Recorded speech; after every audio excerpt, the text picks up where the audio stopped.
Hi friends, welcome to my channel super trader Lakshya. और एक और वीडियो लेकर आया हूँ। मैं बात करने वाला हूँ कि कल क्या पॉसिबिलिटी हो सकती है। आज आपने देखा मार्केट काफ़ी फ्लैट था। आपने देखा वॉलेटिलिटी थी, बैंक निफ्टी में अच्छा खासा फॉल हुआ जो हमने एक्सपेक्ट भी किया था। कल मैंने आपसे कहा भी था कि सुबह टाइम पे एक अच्छा डिप हमें मिलना चाहिए।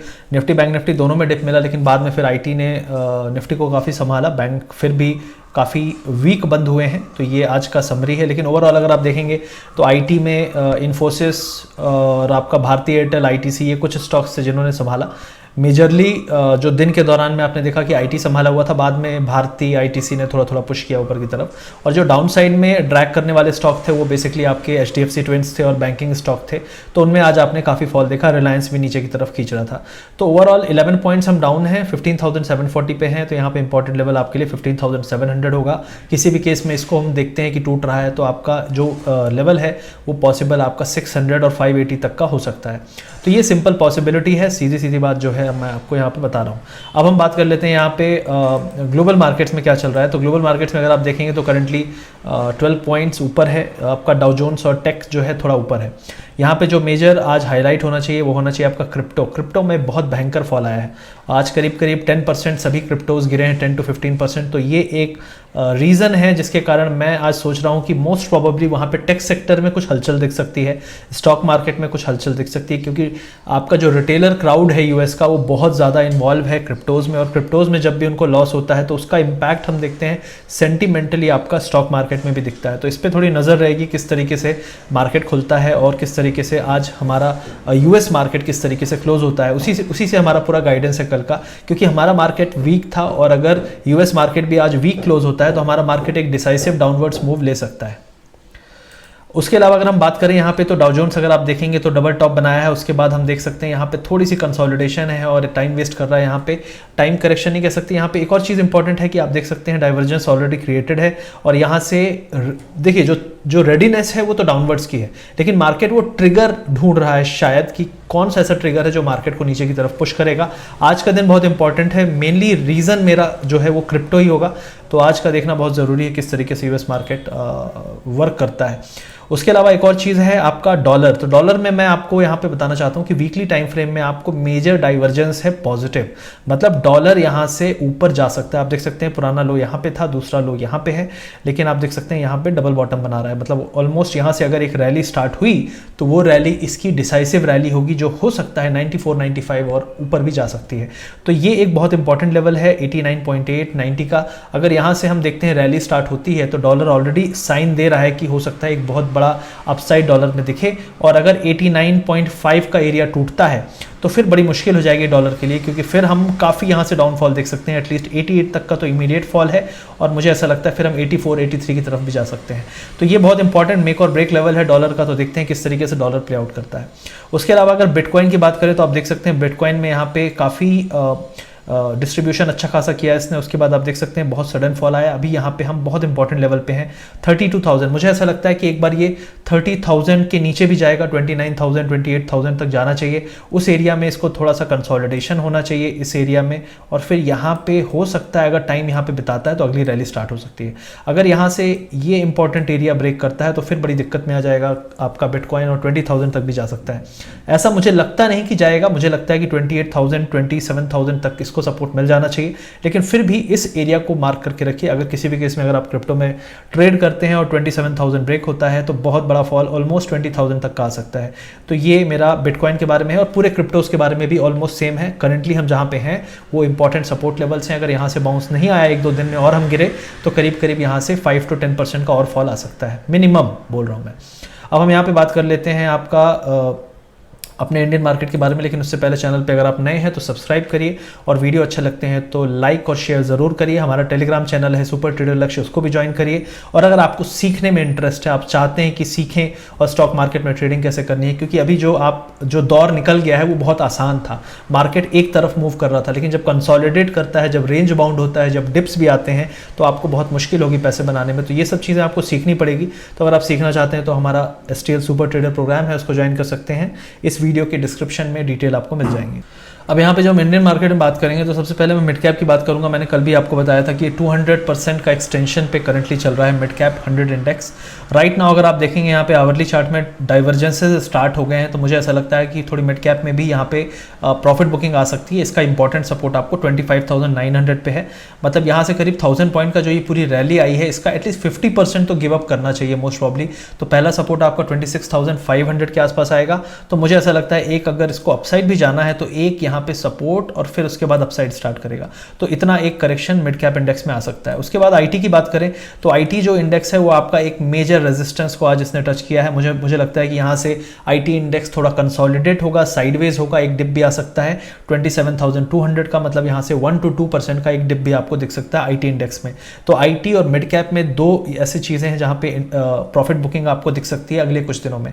अब इसके बाद हम बात करेंगे बैंक निफ्टी की। तो बैंक निफ्टी अगर आप करंटली देखें तो इसने एक इंपॉर्टेंट सपोर्ट लेवल तोड़ा था, उसके बाद हमने यहाँ पे टेस्ट भी किया, टेस्ट करके फेल हुआ है और अभी हम करंटली एक ब्रेकडाउन स्ट्रक्चर बना रहे हैं। और मुझे ऐसा लगता है कि ये जो लोअर हाइज बना रहा है इसको ये थोड़ा सा नेगेट करना मुश्किल होगा आपका। करंटली अगर कोई बाउंस मिलता है 35,250 का, वो सेलिंग अपॉर्चुनिटी होगी। जो अगले लेवल्स आपको दिख रहे हैं लोअर एरिया में वो 34,600, मतलब यहाँ से 400 500 पॉइंट 400 500 पॉइंट का डिप जो है मुझे लगता है अगले 1-2 दिन में आ सकता है, ये पॉसिबिलिटी है। और 35,000 अगर ब्रेक होता है दोबारा से तो 34,600 650 बहुत जल्दी आ सकता है। तो ये इस पर आप नज़र रखिए। और ओवरऑल जो सेलिंग एरिया है वो आपका 35,250 है। अगर 35,300 के हम ऊपर निकल जाते हैं तो एक अपसाइड भी आ सकता है।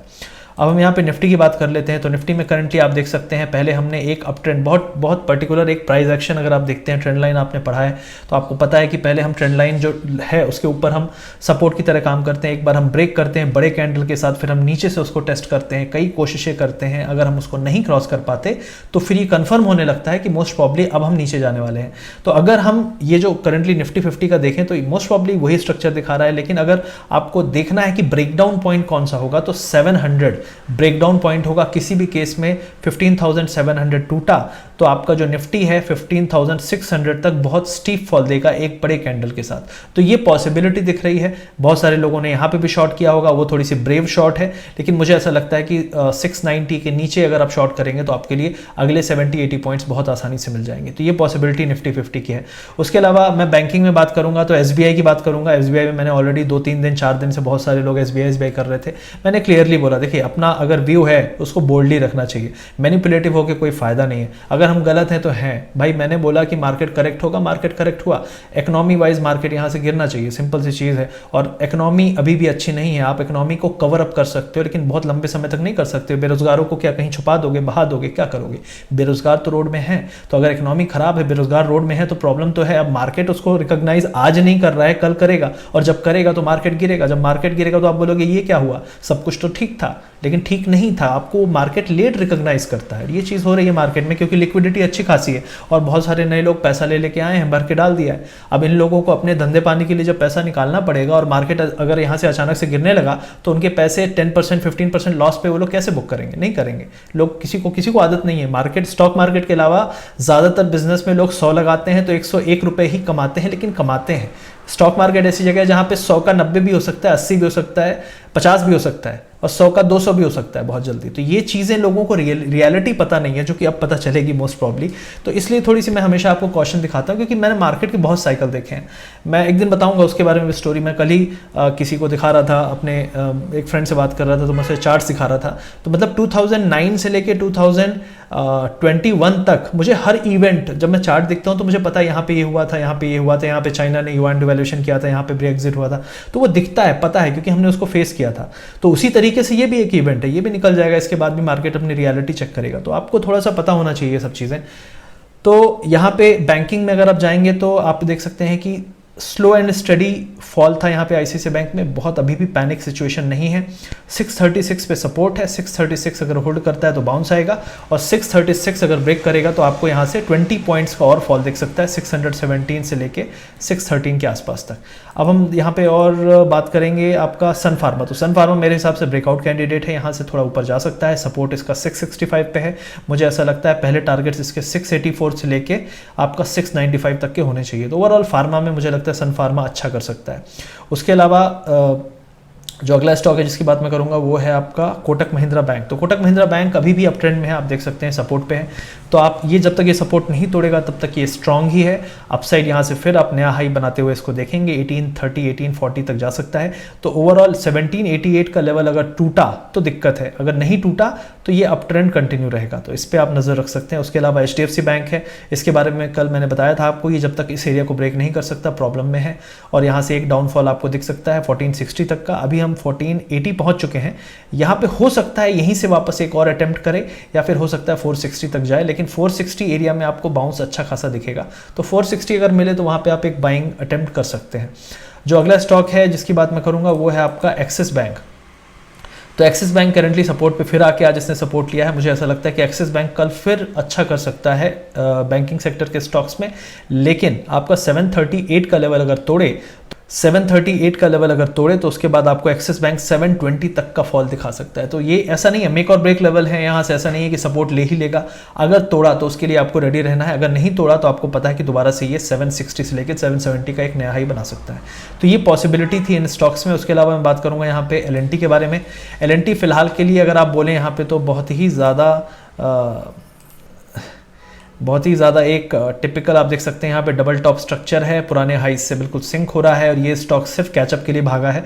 मुझे नहीं लगता इसके पीछे कोई बहुत बड़ा रीज़न है। प्रोजेक्ट एक आया तो उन्होंने न्यूज़ में हाईलाइट कर दिया कि LNT को प्रोजेक्ट मिला 2000-2500 करोड़ को। LNT जैसी कंपनी को साल भर में कम से कम 1 लाख करोड़ का प्रोजेक्ट चाहिए होता है। अपनी इतनी बड़ी स्ट्रेंथ, इतनी बड़ी पब्लिक, इतने सारे जो रायता फैलाया है पूरी दुनिया में, उसको समेटने के लिए मैं LNT में काम कर चुका हूँ। It was my first job actually.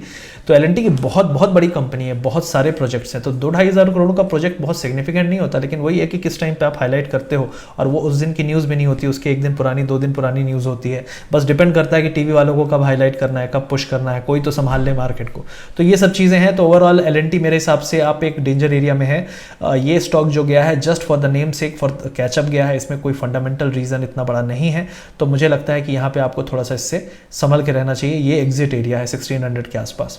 अब उसके अलावा टाटा मोटर्स एक स्टॉक है जिसकी बात मैं करूंगा, क्योंकि ये अभी ब्रेकआउट में है, ऑलरेडी ये ब्रेकआउट दे चुका है। मुझे ऐसा लगता है कि ये फिर से कोशिश करेगा 365-370 तक की।